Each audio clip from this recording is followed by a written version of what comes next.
guys, mag-vlog kami ang aking ading ko.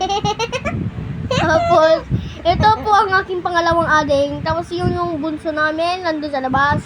Inaalagaan ko ang aking ading kahit wala ang aking magulang. And andito ang aking magulang. Ang aking magulang. And this.